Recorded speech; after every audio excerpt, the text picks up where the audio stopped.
Di awal cerita kita akan dibawa kembali ke tahun 1846, di mana era bajak laut hampir berakhir. Terlihat sebuah kapal bajak laut besar menyerang kapal milik nelayan. Juru kemudi di sana berteriak memberikan sinyal ke kaptennya yang bernama Boden.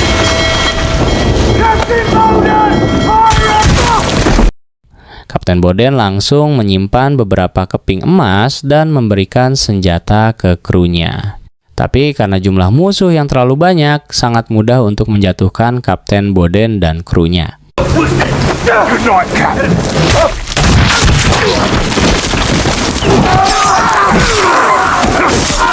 Inilah sosok Kapten Connor. Connor mengatakan jika emas yang dibawa oleh Boden merupakan emas miliknya yang telah lama hilang. Karena penasaran, mereka menggeledah buku-buku milik Boden untuk mencari alamatnya. Setelah mengetahui lokasinya, Connor langsung berangkat ke pelabuhan Meraksop. Terlihat seseorang sedang memantau ke tepi laut, dan inilah istri Boden bernama Ersel. Ia khawatir karena sudah lewat 1 bulan Boden tak pernah kunjung pulang. Ersel hidup bersama adik iparnya bernama Elizabeth, akrab dipanggil Lizzie, dan anaknya yang disabilitas bernama Isaac Soap. Setiap hari Lizzie selalu diapeli oleh pacarnya yang bernama Weston. Weston datang untuk memberi kabar bahwa besok ia akan pergi melaut untuk pertama kalinya. Mereka berdua panik saat Ersel datang, padahal sebenarnya Ersel sudah mengetahui keberadaan Weston, si bocah bau kencur ini. Lizzie! Isaac menanyakan kabar ayahnya, kenapa belum juga pulang, padahal sudah hampir 2 bulan. Ersel menenangkan Isaac jika ayahnya memang selalu telat jika sudah pergi melaut. Tapi mereka tidak tahu hal buruk apa yang sedang dialaminya. Stay out. Same as yesterday and pretty much every other day. You were supposed to be watching the coconut sweets for Isaac's birthday. Hari ini adalah hari ulang tahun Isaac yang ke-12. Mereka merayakan ulang tahun itu tanpa kehadiran Boden. Tetapi Boden tidak lupa dengan hari ulang tahun anaknya. Ia menitipkan hadiah untuk Isaac berupa belati kecil.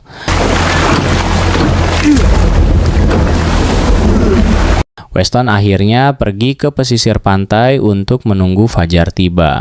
Tetapi ia bertemu kru Connor yang sudah datang menggunakan kapal kecil agar tidak ketahuan oleh penjaga pulau. Lizzie berniat ikut dengan Weston ke lautan dan berpamitan dengan Isaac menggunakan surat. Ketika sedang tidur nyenyak, Ersel mendengar sesuatu yang aneh. Ia memutuskan untuk mengeceknya dan melihat beberapa orang penyusup datang ke rumahnya. Ersel langsung bergegas membangunkan Isaac dan menyuruhnya untuk bersembunyi sementara waktu. Tapi tak lama kemudian, para penyusup itu berhasil masuk ke rumahnya. Ersel kesulitan menghadapi para penyusup itu dan akhirnya tepar.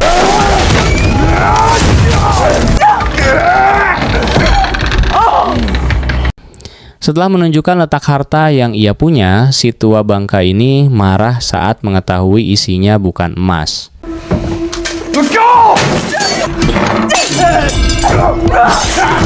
Ersel memanfaatkan kondisi itu untuk menyerang salah satu dari mereka, Soap. Ersel sedikit shock saat si tua bangka menunjukkan emas kepadanya. Di sisi lain, Lizzie yang sudah sampai di tempat Weston sangat terkejut saat melihatnya sudah tidak bernyawa, Soap. Connor akhirnya tiba di pulau ini, tapi kedatangannya terlihat oleh si Agus. Si Agus langsung pergi mendatanginya. Ia bertanya nama, pangkat, dan urusan apa datang ke sini. Saat Connor memperkenalkan diri, si Agus langsung panik karena mengetahui rumornya. Francisco Connor. Kedatangan kru Connor terlihat oleh si gendut yang sedang di atas kapal. Ia langsung meniup trompet tanda ada bahaya.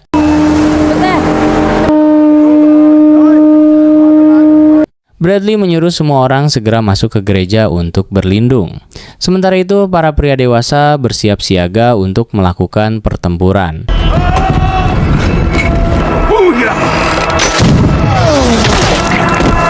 Agus mencoba melawannya, tapi bukan lawan yang sepadan. Connor bertarung begitu santai melawan orang-orang di sana, seperti tidak ada beban.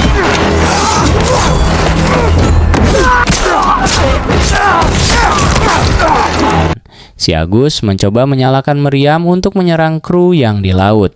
Tapi sangat disayangkan, Connor datang tepat waktu mematikan sumbunya.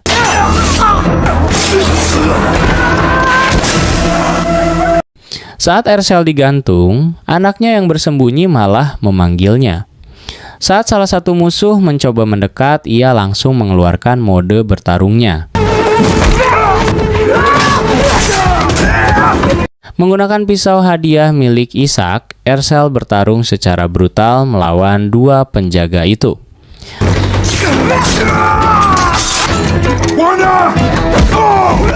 Pertarungan cukup alot. Mereka bertiga sama-sama mendapatkan luka di tubuhnya. Ercel berhasil membunuh salah satu dari mereka. Dengan sekuat tenaga akhirnya, Ercel berhasil mengalahkan kedua bajak laut itu.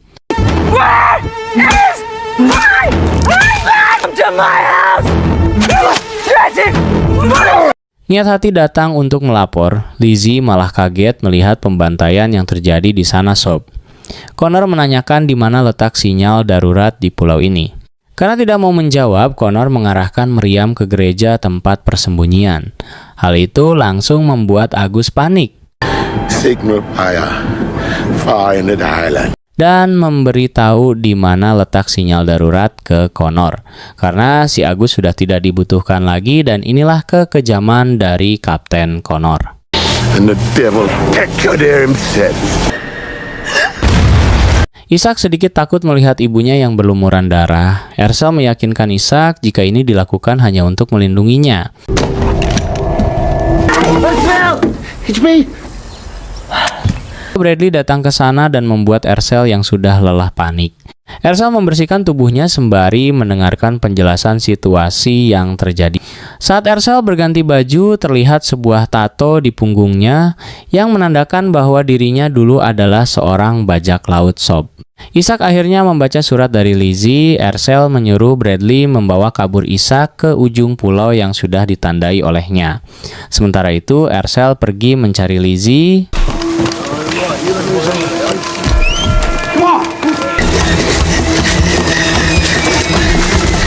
Tak butuh waktu lama untuk menemukannya. Ercel menjelaskan situasi yang terjadi dan langsung mengajak Lizzie kabur. Connor tidak terlalu terkejut melihat apa yang terjadi oleh anak buahnya, karena dia sudah menduga jika ini adalah ulah dari Ercel, mantan kru yang mengkhianatinya dan kabur membawa harta miliknya. Setelah melihat-lihat keadaan sekitar, Connor tahu kemana arah Bradley dan Ishak kabur. Connor dan krunya langsung mencari mereka.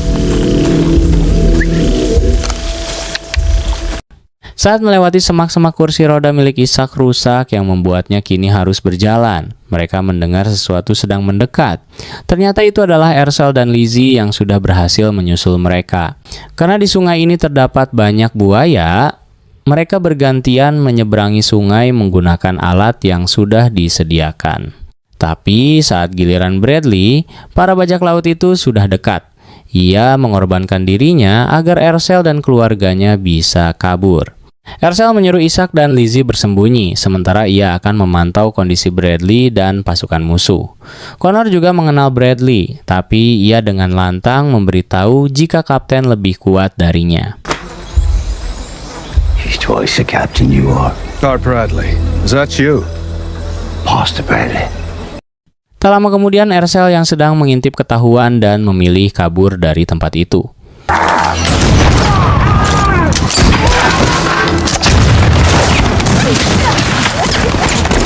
Connor menyuruh krunya agar menangkapnya hidup-hidup. Mereka mencoba menyeberangi sungai di sana.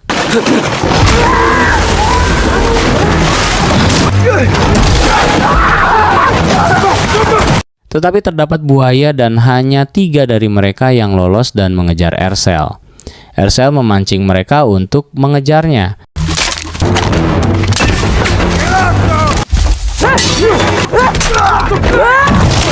Dengan mudah ia berhasil menjatuhkan salah satu dari mereka. Tetapi karena belum sempat dibunuh, bajak laut berhasil mendekati Lizzie dan Ishak.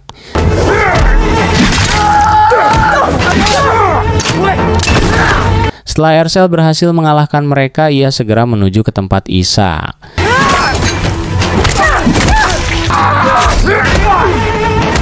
Setelah mengalahkan mereka semua,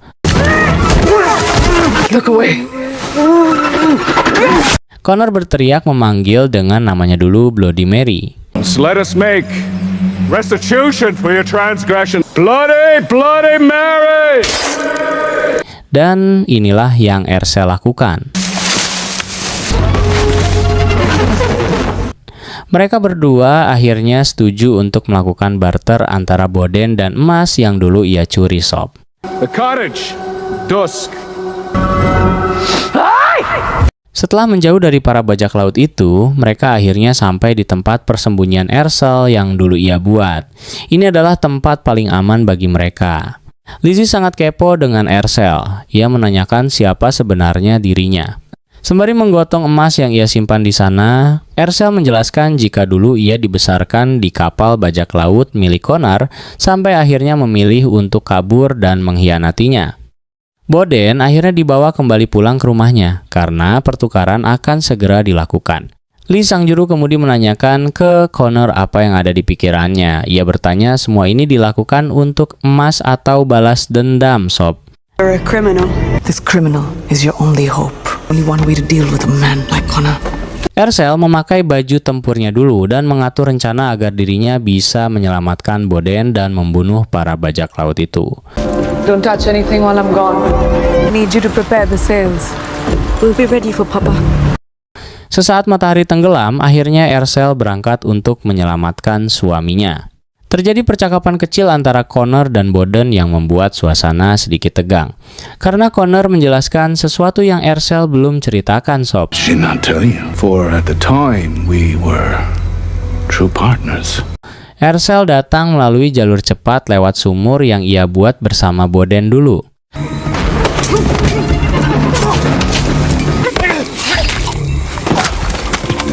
Satu persatu Ercel berhasil melumpuhkan penjaga yang sedang patroli di sana, Sob.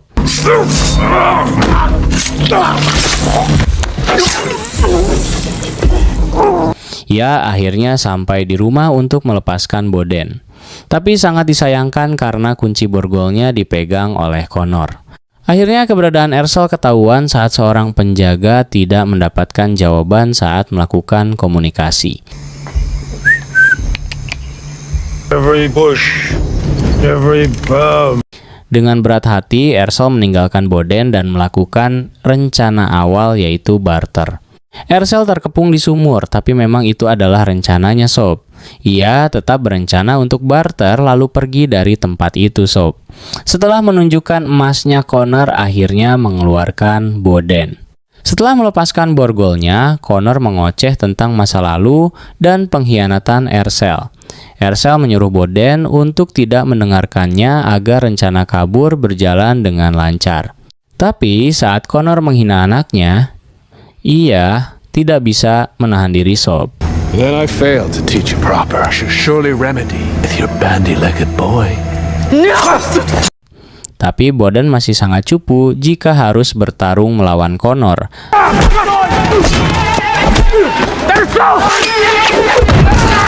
Hal itu membuat Ercel menyerah saat Boden sudah terpojok. Tanpa ampun, Connor langsung menusuk Boden dan membuat Ercel ditembak oleh Lee, si botak juru kemudi. That's how it's done. No! Penyelamatan yang sudah direncanakan Ercel akhirnya gagal saat seorang ayah emosi karena anaknya dihina. Tapi kita tetap respect padamu, Kapten Boden. Dengan kondisi itu, Ercel akhirnya terpojok, tapi ia masih punya rencana lain, Sob.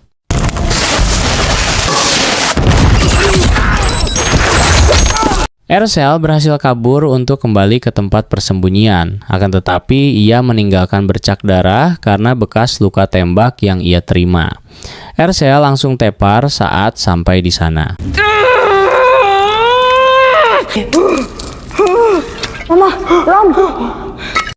Dengan berat hati, Ercel memberitahu jika dirinya gagal menyelamatkan Boden. Setelah menjelaskan situasinya, Ercel menutup luka tembak itu menggunakan lilin sop. Di saat-saat genting itu, Lizzie yang sudah membaca kisah hidup seorang Bloody Mary alias Ercel memberikan semangat agar bisa menghancurkan para bajak laut itu. Anak Lee harus maut karena tertusuk emas di dahinya, dan karena hal itu, Lee marah dan memberontak ke kaptennya sendiri. We lost the bounty. My boy is gone. Sick obsession with that woman. Mind your tone, friend. Mereka berdua bersih tegang. Lee menganggap semua ini terjadi karena Connor masih terbawa suasana dengan Ercel Soap. Pertikaian itu membuat Connor terpaksa membunuh Lee karena tidak satu prinsip, Soap. Campaign is over. It's mutiny then! Connor sedikit memberikan pidato untuk kru yang tersisa. Ia menunjukkan sebuah sertifikat yang ditandatangani oleh 3 kabupaten. Ia menjelaskan jika mereka berhasil menangkap Ercel akan mendapatkan hadiah untuk mengelola beberapa kopdes di desa setempat, Sob. Mendengar hal itu, para kru yang tersisa langsung bergairah kembali. Purpose to your corrupt souls! Bajak laut veteran ini cukup cerdas dan berhasil menemukan jalur pelarian Ercel di sumur. You have to do everything yourself. Yeah, Mama. Sementara itu, Ercel, Lizzie, dan juga Ishak membuat jebakan di beberapa sudut gua. Tempat ini menguntungkan Ercel karena dia sudah hafal segala titik dan sudut gua ini. Ercel menyuruh Ishak untuk kabur jika matahari sudah terbit. Berkas darah yang tergores di tanaman membuat pencarian semakin cepat, Sob. Tak lama kemudian, akhirnya para bajak laut itu sampai di dalam gua.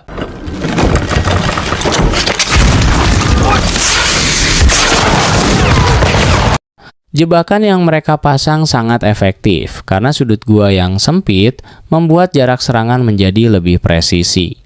Dalam waktu singkat, Ercel dengan mudah menumbangkan pasukan Connor, Soap.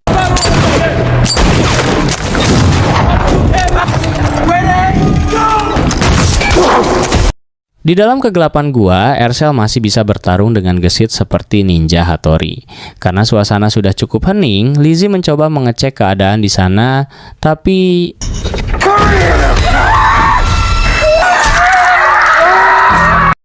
melihat kalung pacarnya ada di leher aki-aki kolot itu, Lizzie mencoba membalas kematiannya, Sob.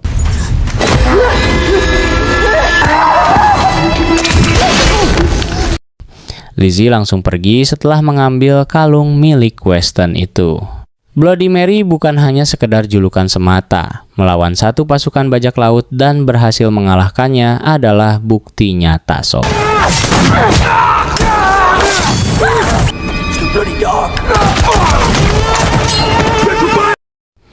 Melihat api darurat sudah menyala, Lizzie dan Ishak mengira jika pertarungan telah berakhir. Ternyata yang menyalakan api itu adalah raja terakhir dari bajak laut kejam ini. Pertarungan penentuan akhirnya dimulai di atas tebing, Sob.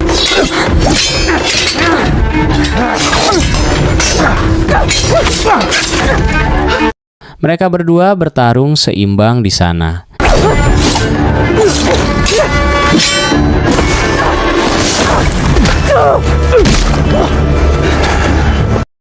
Tapi karena kondisi Ercel yang sudah kelelahan akibat pertarungan panjang yang ia lakukan, akhirnya ia terpojok. May the heavens take pity on you.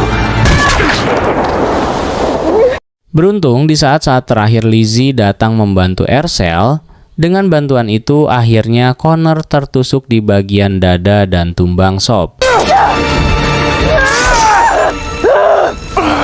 Pengorbanan dan pertarungan panjang Ercel akhirnya berakhir dibantu oleh adik iparnya. Mungkin judul film ini lebih cocok jika diganti ipar adalah Maut Kali Ya Hehe.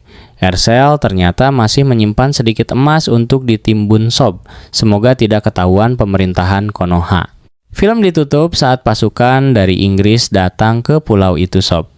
Pada akhirnya, The Bluff bukan sekadar kisah pertarungan bajak laut, melainkan cerita tentang seorang ibu yang berjuang mempertahankan keluarganya, sekaligus berdamai dengan jati diri yang selama ini ia sembunyikan. Dan setelah menonton film ini, saya langsung mencari emas di lemari, siapa tahu istri saya ternyata mantan bajak laut juga, Sob, hehe.